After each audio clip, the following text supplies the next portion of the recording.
everyone. Welcome to Feels Out Loud, brought to you by Becoming Together Therapy and Wellness. This is your host, Becky McNattin, along with host Tara Martini. We are so glad to have you listening as we live and share stories of mental health.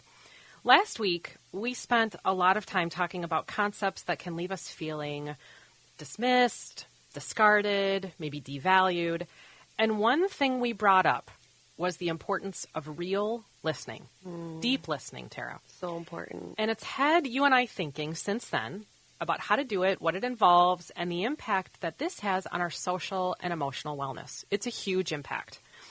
According to a 2021 article on Psychology Today that I read, 96% of people, so 96% of us, think they are good listeners. Yet people retain only about half of what others say to them. About 55% of our day is spent listening. But most people, most of us, only remember 17 to 25% of what they listen to. Wow. So 55% and then 25% is what we remember.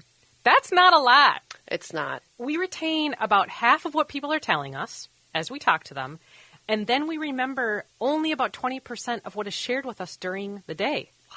I think that is a huge stat in that we need to give ourselves grace. I was just talking to someone yesterday who was like, I swear that person didn't say that. And how many times do we do that and think like, well, you're lying. You heard. But they're not. Yeah, we filter out. 20%. That's nothing, girl. Yeah, we filter out an enormous amount of information. Yeah. And it makes me wonder how many of us are listening to hear versus listening to absorb. And Tara, have you ever been talking to someone who heard you but wasn't listening? Yes. She's looking at me. Someone's with the name, greatest eyes. and I'm not looking at her because it's her. No, there's just a person in particular in my life who this has never been their strong suit. Yeah.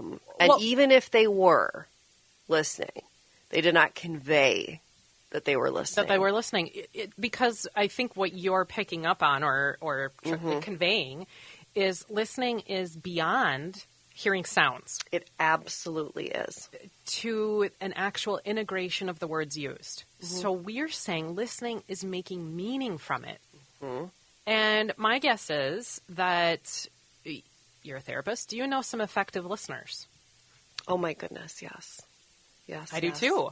And so what would you say the role of knowing those effective listeners, what is the role that listening has in connection to ourselves and others? Well, and I think that's what's so important is that idea of listening versus hearing.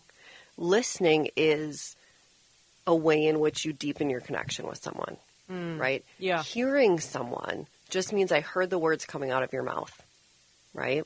Just like you hear a bird chirping, whatever it is. Yep. But to listen is to truly process it and then reflect back with the person and engage oneself in communication with that other person. And in the end, then, it's forming that deeper connection, which you can't do if you just listen. Yeah, and or hear. It maybe contributes to that overall statistic of 96% of us say we're good listeners. Right. Or we say we spend 55% of our day listening when maybe we spend 55% of our day hearing. That's true. And I also want to say, I'm sorry. No, if we called ourselves to an action there of am I listening to hear or am I listening to absorb, that maybe the statistic would look different. Well, and I said this to you before at one of our first episodes. I said, because this whole gig is new to both of us. Yep. And I was very honest with you and I said, like, for the first couple episodes, I was just hearing you and not listening because I was so consumed with, but I have to say something in response. What am I going to say? Oh my goodness, hold on to that. Yep. What to say next? Right. It's a great discussion. I love this. Right now we're going to take a short commercial break, but stay tuned for what it means to listen actively and ways we all fall into the traps of bad listening. Yeah. Thank you for tuning in to Feels Out Loud. We will be right back. You don't never in a world full of strangers, you don't know that's right. All you see is danger. Trying to find Welcome back, everyone, to are. Feels Out Loud, brought to you by Becoming Together Therapy and Wellness. I am Becky McNattin, along with Tara Martini. So let's dive right back into active listening. Let's do it. Tara, I was thinking about what makes an effective listener versus an ineffective listener. You and I aren't going to evaluate by saying good or bad here. And I love that you're not. But we do want to explore more about the difference between listening that is received well, listening that's received well, and not so much. So you and I are going to do a little role play discussion here. Love this. We are friends who have known each other for a long time, which is true anyway. Yeah. And we are going to do some sharing. This is a totally fictional dialogue, but one that parallels what I think probably all of us have experienced. And after this brief discussion, we're going to go through what did and didn't go well. Okay, you ready? I am ready, girl. Okay, I'm putting on my role play hat. Now we're going to do a little acting. This is fun. Hey, friend, it's been a while. So strange how fast time passes. Yeah, been a while. What have you been up to? I know last time we talked, you had a trip for work coming up. I did have that. Hard to believe it was 2 months ago already, but yeah, it was good. Where did you stay? Well, I stayed at... Wait, 2 months ago? That was 2 months ago already? Reminds me of how last week I was telling my sister that I need to get my basement painting project done. And she told me I started that months ago. I couldn't believe that I'd been working on it for months. Life is just too busy, isn't it? Yeah, I stayed at Holiday Inn. It is super busy. I thought about that just yesterday. Tough to fit it all in. But, your painting project sounds pretty cool. It is. It's going to be great when it's totally done. We can move things back into their spots after they've been displaced all around the house. But what did you say you'd been doing? You were painting too? Nope, didn't say that. I started talking about my trip for work a couple months back. Since then, though, I've been super stressed with all sorts of things. Work is asking me for these projects. My boss has been arrogant in meetings. My mom has needed help at her house. And honestly, I just feel like I'm swimming in anxiety. So where did you travel for work? To Phoenix. It was amazing. The sun was beautiful. I got to see a friend there, too. Oh, you have always loved a good sunny walk. I do. You know me well. But after I got back, work said they were going to be doing a reorganization, and I've gotten no official word on my job. Oh, friend, you always bounce back. It'll work out. That anxious brain of yours doesn't give you credit for how great you are. Even if something happened, you'd find something. You have incredible skills. That's sweet of you, but it doesn't feel like that. Oh my gosh, Tara, you're like the strongest person I know. Whatever happens in your life ends up being okay.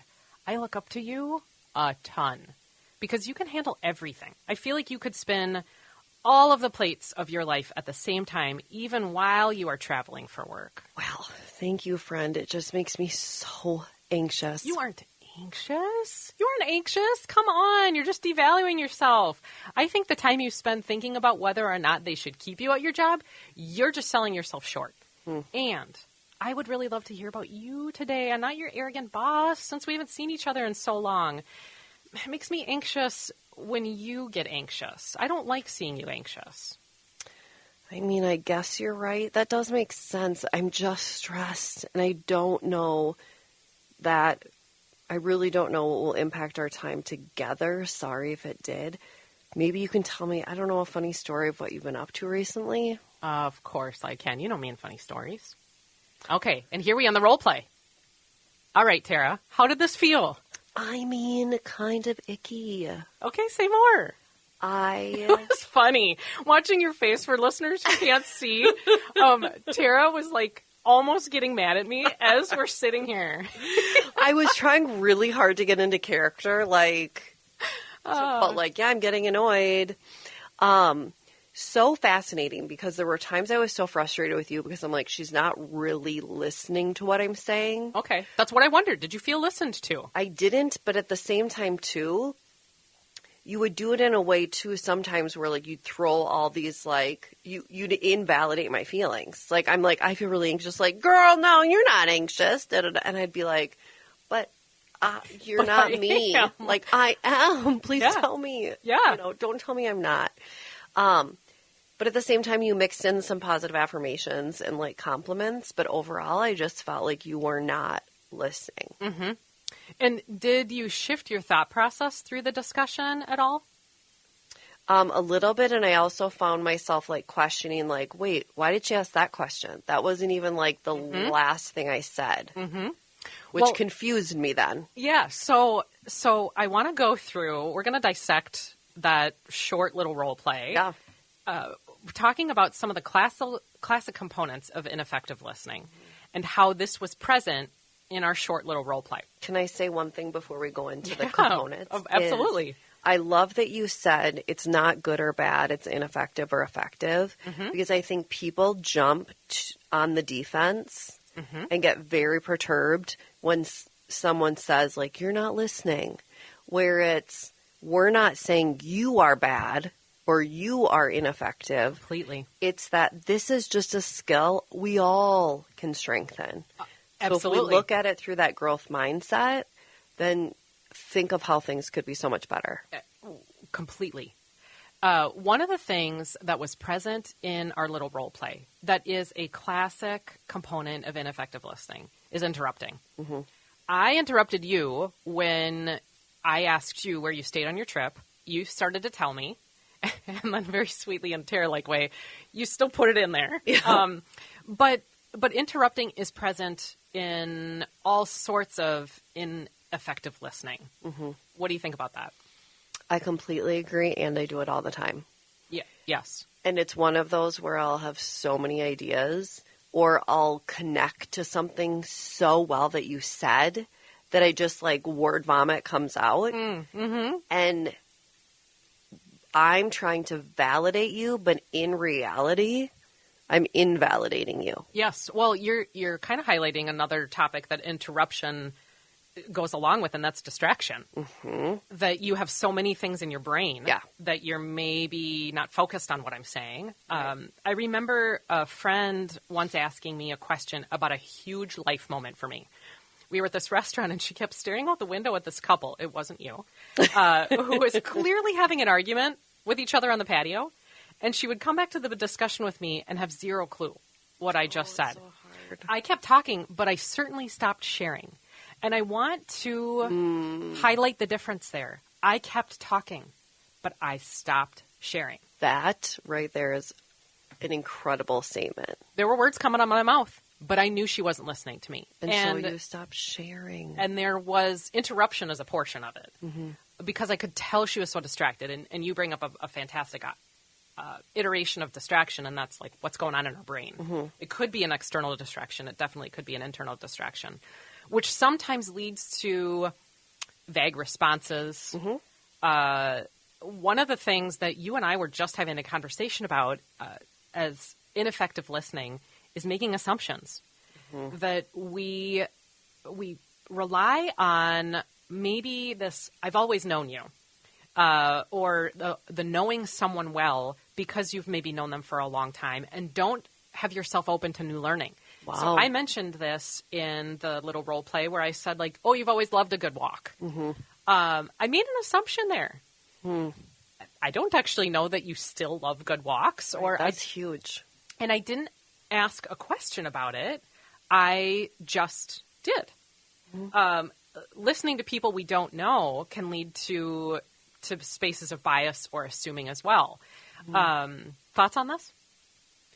I mean, you just blew my mind with the statements of how many, and I think I said this in an earlier episode, or you did, that how many times do we assume, well, I'm not going to learn anything new about her because I know her so well. Honey, no person, whether it's a husband, a partner, whoever it is, a best friend, child, yes, who have known you your whole life, there's no way they know every single part of you. So there's always something you could learn about someone. But rarely do we actually engage ourselves with those people to learn something new. Yeah. Well, and sometimes if our own anxiety is present, that those assumptions come into play. One of the other ways that ineffective listening happens all the time is this kind of forced positivity, insensitive perspective. We invalidate. You mentioned you felt invalidated and minimized by saying things like, you're going to be okay. These things will be fine. It isn't that bad. I did this to you. You did. And the interesting thing about it is it's almost like an insult covered with a compliment in that you think what you're doing is being like, girl, you got this. It's okay, whatever. Yes. When that's not what I needed. Yes. But you don't self-reflect because you dismiss it because it's like, well, I said something nice to you. Yep. Right? Yep. But that's not what I needed. Yeah, and that also was kind of about me in that moment. Yeah, true. Because I perhaps, and I said this in the role play, I said, you being anxious makes me anxious. You even said it like that, like a pretty little face. Yes, you being anxious makes me anxious. So now I've personalized your experience. Personalizing is a huge part of ineffective listening. Huge part. We make someone else's statements about us all the time. All the time. And it shifts the discussion because now when we've personalized it, and we maybe don't even know we've done it, we're now making the discussion about us and not about the experience that the other person is telling us about. Oh, yeah. I also was admiring your strengths, which I hear all the time as a therapist is really invalidating. It's this other aspect, personalizing is invalidating, using minimizing language, telling somebody they don't feel a certain way, but admiring strengths comes across as very invalidating. We share with people how much we look up to them. I hear about this a lot.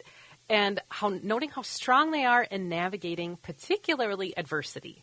This usually happens with adversity. And we think we're offering something great to say. We think we're being super supportive of how strong someone is when it actually pushes them away from us because it makes them feel like their emotional experience of struggle or suffering is something that is weak. That if they're strong, because they're so strong, they're not going to have that feeling in that moment. Or what we're saying to them is, you're so strong, I can't have you have a feel right now. Right. It very often has the person shut down, they stop talking. Here's the crazy thing that just lends itself to the last episode, I think it was, or maybe the beginning of this one, when we talked about it just become the how are you piece, right? Like that it just has no impact. How many times, Becky, have you and I heard the words, you are so strong? To the point where it means nothing to me. Yep. Right now, one would think that's a huge compliment, but not when you hear it 20 times a day and not when you want to not have to be strong. Yep. So you almost then are triggered, right? This visceral response of, oh my God, I'm tired of being strong. And that doesn't mean anything because it's what I hear from people all day. Yes. But yet, what the person is doing is the intention is with love and support. Yep. But we do have to be mindful of, are we being disgenuine by just saying the same things over and over? Yeah, well, it's those rehearsed responses. Yeah, prescribed. And I would say and it comes across as very inauthentic. It can even seem disinterested, like, let's just stop talking about this. So it can come across as like, I'm going to shut you down. Right. I think one of the last or one of the things we talked about in ineffective listening is telling somebody what to do about it too. Moving into a fixing mode of saying to them, talking to them about whatever they're sharing is something to be done rather than to just be absorbed. Wow. And we move into, well, like, how do we need to handle that? Yeah. I think we've all fallen into that trap periodically, that we receive someone's emotional experience as something we have to help them do something about. And very frequently this comes across then as, well, I don't want to share with you anymore. This isn't listening anymore. I wasn't asking you to problem solve. I was asking you to just absorb what I'm saying. Hear me. And then that wall goes up. Yeah. So how can we support active listening then? Yes. What can we be aware of? I want you and I to really think about what are the things, if there's factors that were very present in ineffective listening, what is present to be an effective listener where people are going to receive it well? One of the hugest aha moments for me was supporting and not shifting the conversation. Now, I did this actually with you when I talked about the trip having been 2 months ago. I asked you a question. I not only interrupted you, we talked about that just a minute ago, but I offered something about my own life, and this shifted the entire discussion to my painting project. We weren't talking about you anymore, even though I asked you a question. Right. And shifting the conversation, hear me everybody, shifting the conversation is often used in listening to try and relate to someone. We are trying to create a common bond. We think if we have something in common, that is connection creating, right? That there is bond there. And it's partially true. It's not fully not true. But when this happens in the context of dialogue, it can make someone feel unimportant because now we're not talking about what we were talking about. Right.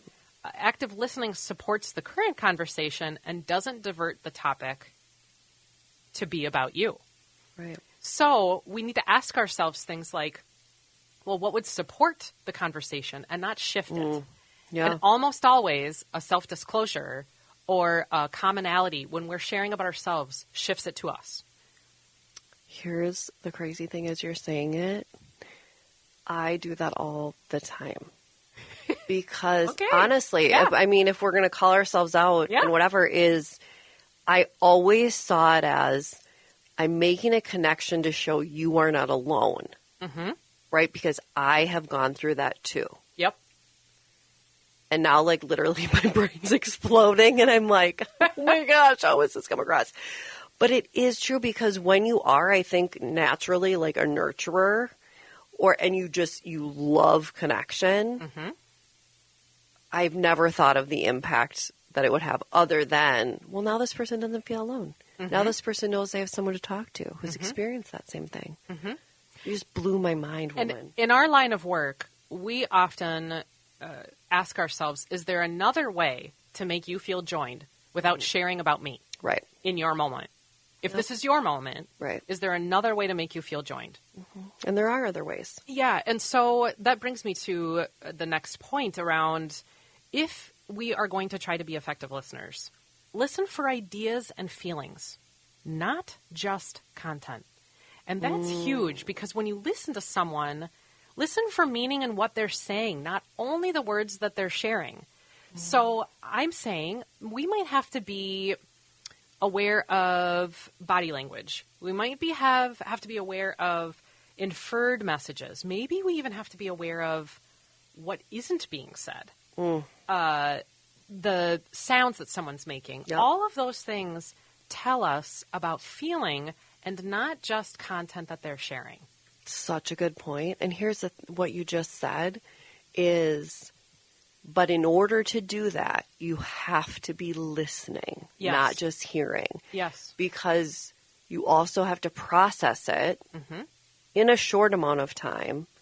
And how many times are we not okay with silence? Because you're going to need silence to process it for a minute. You're going to need silence. You're going to need silence to be able to...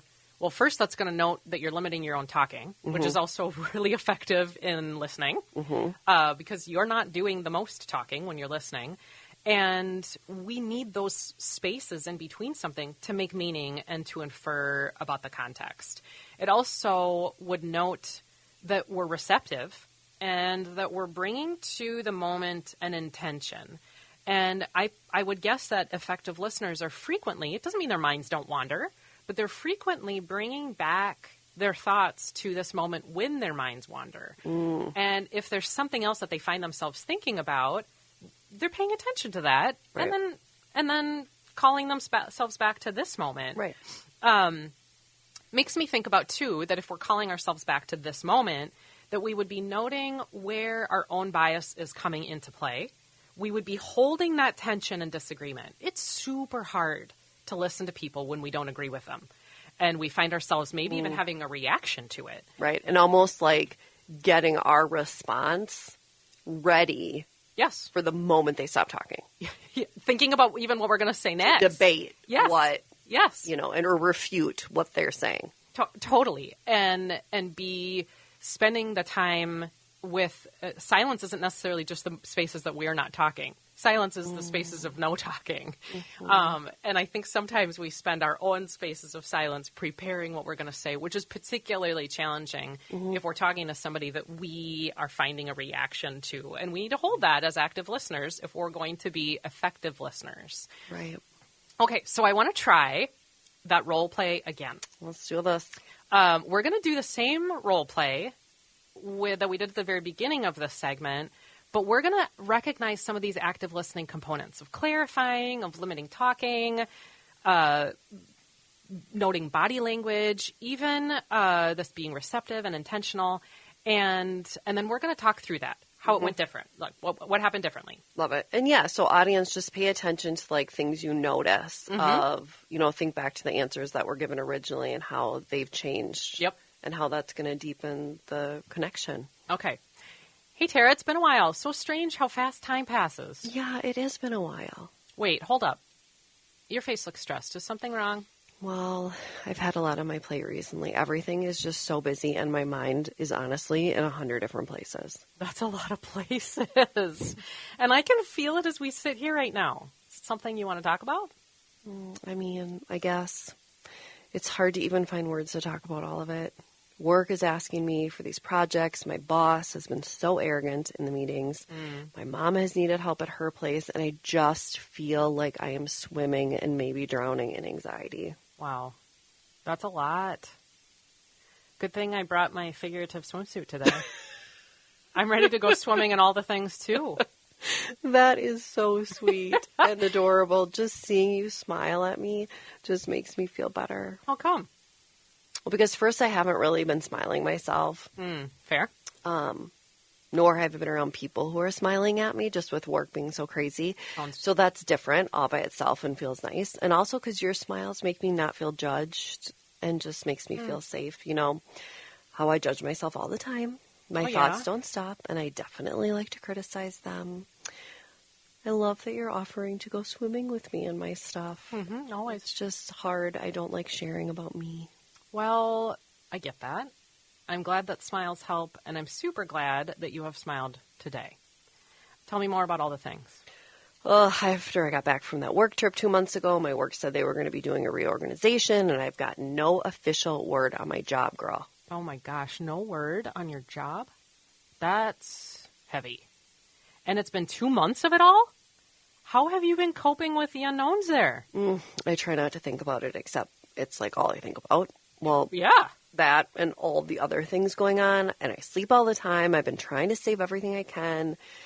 They keep telling me I'll be fine. My boss actually said recently that I might end up getting a promotion. Oh. But he said it because he is also getting a promotion. But it was pretty good news to hear, kind of unexpected. And I do think it'll work out. I'm just not good at distracting myself in the meantime. I feel the anxiety in what you're saying. And I feel the hope, too. I love that you can hold both of them right now. Sometimes it seems this weird experience. It's this weird experience to believe that things will work out and have feelings that it won't at the exact same time. So I totally hear that. We fight with ourselves, and I can see you honoring the feel while also telling yourself it'll unfold in ways that will be okay. Life is the crappiest incredibleness all wrapped into one. Oh my gosh, yes, it is true. I am so stressed, but I am hopeful, and I'm grateful that you join me wherever I am. I think today can be a really great distraction from the worry.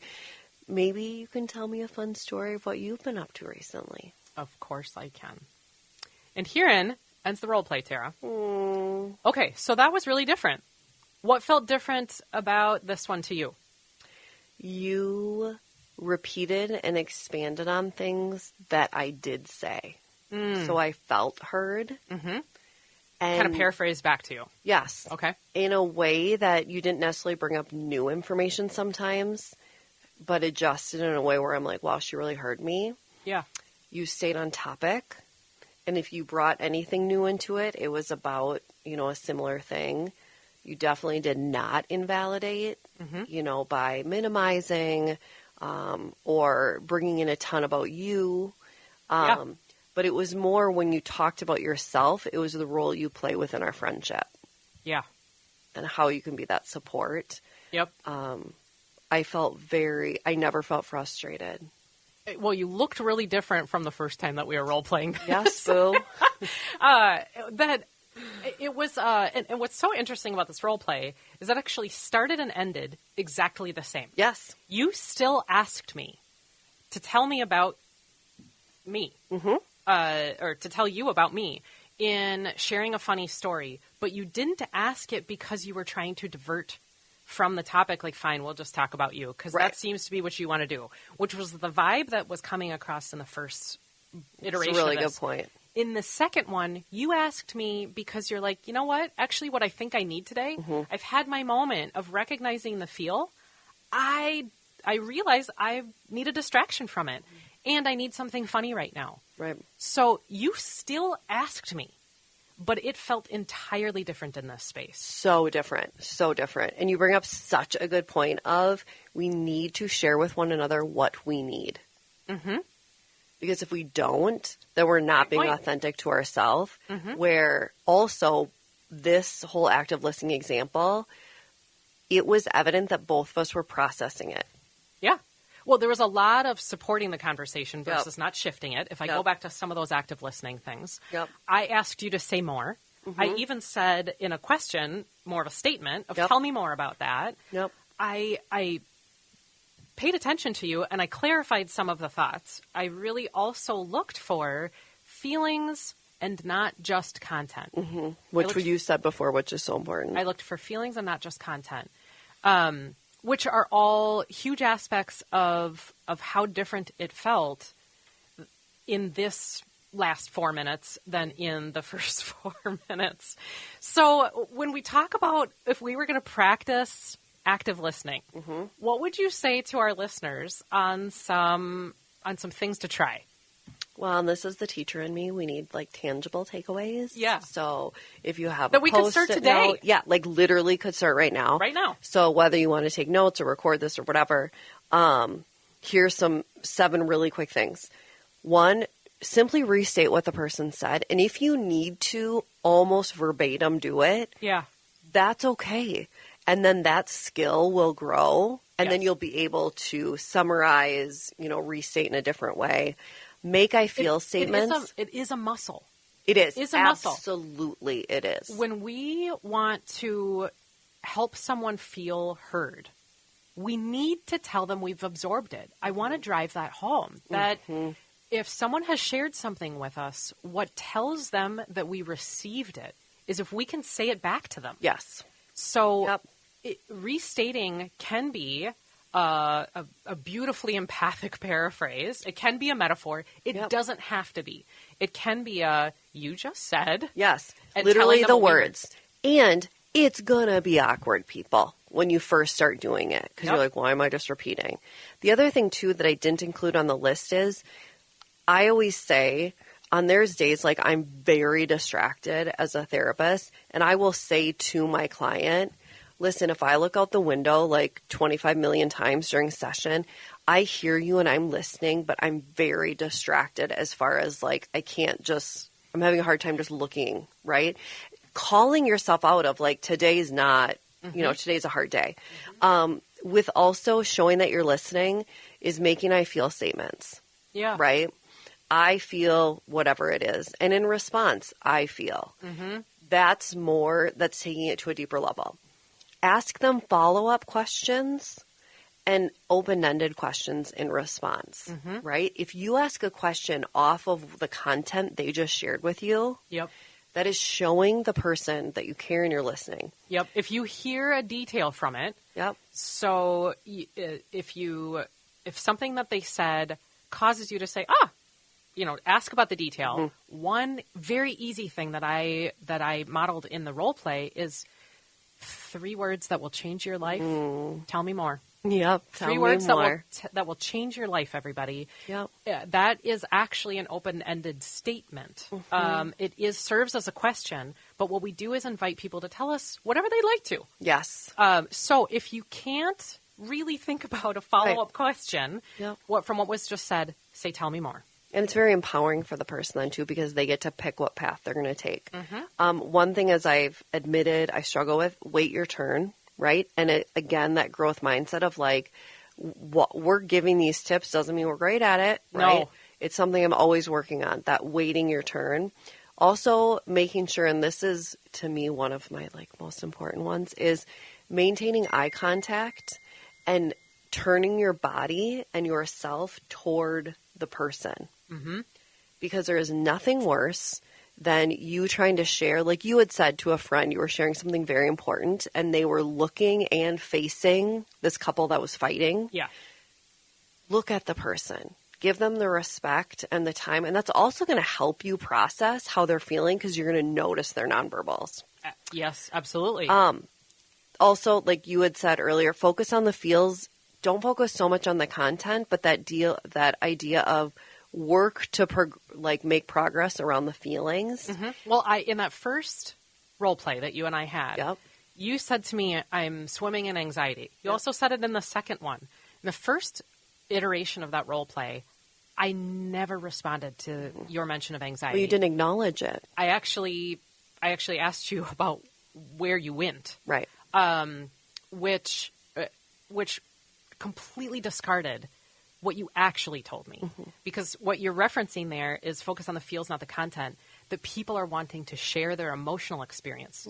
It's encompassed in content. It's encompassed in daily life tasks. But that's what they want us to hear. And that is what will make them feel like we've absorbed the message, if we've heard that. I didn't do that in the first one. I did it in the second one. And what a difference it made. And then lastly, so it's request clarification. Here's my thing. I think a lot of people fail to do this because they're scared of the response. The person is going to think, well, I wasn't listening. If I ask a question for clarification, they might think, well, you weren't even listening. But it shows that, hey, can I get some clarification on whatever? Or what did you mean by that? Right? Because the worst thing we can do is assume. Yep. If they make a blanket statement back, Yep. ask for some clarification. Yeah. Because then there's just only assumptions being made, which can cause such friction and conflict in a relationship. Yeah, well, that would lead to, when we talked about ineffective listening, that assumptions we're making about what the person meant about what they said. That if we ask a question back of, as you're saying, clarifying, tell me more about what you mean by that, or what did you mean by that? That sometimes even when we know someone, we make an assumption about how we know them. Yep. And maybe how they're defining something. And I think about, in terms of the mental health impact of active listening, what we could do to reduce people's social isolation, that sense of loneliness and disconnect from other people, the sense of self-doubt or anxiety, how even this, like, do I matter? Do I matter? Which is very key and core to mental health struggles. Well, it's the human experience of, by engaging in all the things we've taught everyone today and taught ourselves for engage in active listening. When you actively listen, you are telling the person and showing the person they matter. You're telling them they deeply matter, and matter so much that they get to take up a space in you because you're absorbing the message, and that what they're sharing is important, which is a way of saying you matter to me, you matter deeply to me. And how much mental health is impacted by things like authenticity, this experience of truly being valued by another person, of having someone be able to witness us and we feel understood by them. We know that those are all huge mental health components. And huge components of a foundation of a strong relationship, no matter what type of relationship it is. Completely. So much to think about here, everyone. And we are headed to a commercial break. But when we come back, we will talk through listener questions on listening with intention. Listening with intention. Feels Out Loud will process your thoughts in just a moment. We'll be right back. Going alone, everybody needs help. You gotta find your people, then you'll find yourself.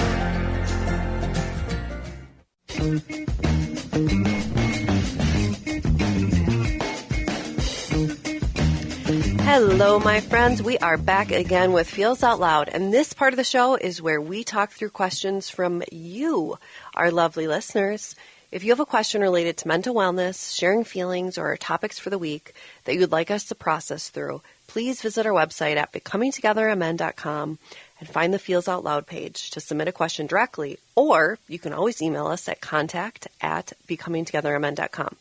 We really do want to hear from you and what you are wondering about. Huge thank you to our listeners who have sent in questions about active listening. There were a whole spectrum of thoughts, comments, questions about this topic. I think you picked, when we narrowed them down, I think you picked two that are so universal. Yes. So first one, listener says, I get preoccupied easily, and I'm often thinking up what to say when other people talk.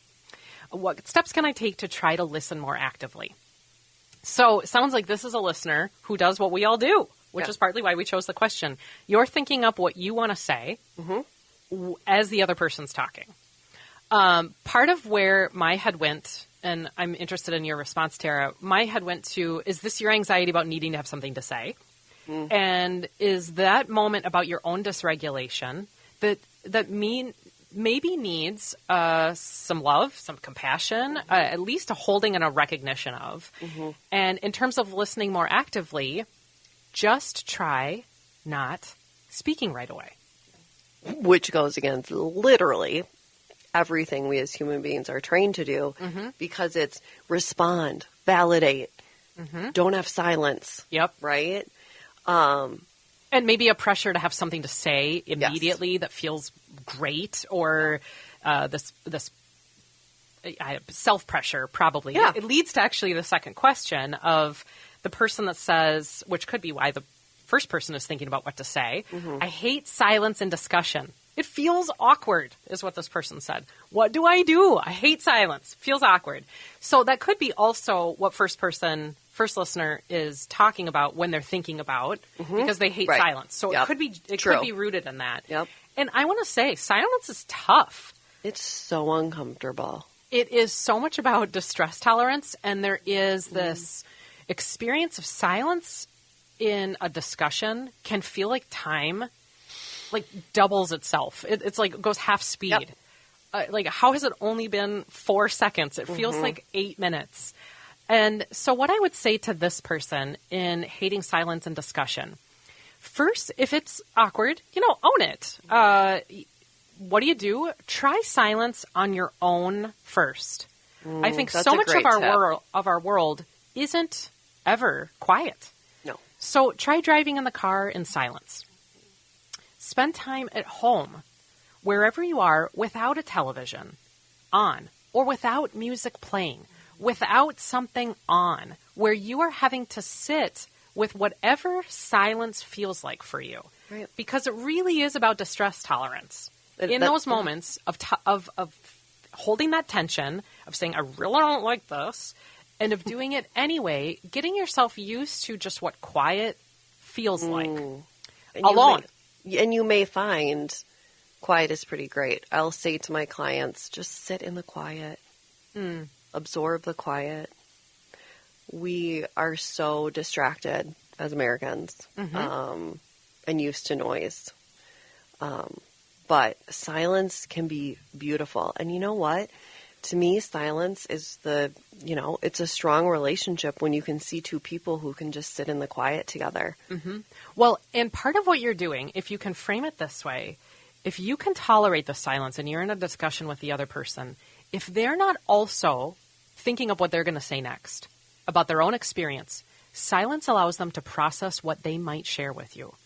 They might need that time to be thinking, and you're giving them that opportunity. Wow. I think it's amazing. We are at the end of our show already for today. I want to thank you all for listening this morning. Join us next week as we talk about emotions being stored in our bodies and how this affects us. And in the week ahead, be kind to yourself. Remember that connection fosters wellness, and your voice is one that the world around you needs to hear. Share yourselves, friends. Bye. Some do, some don't, some will, some won't. I wanna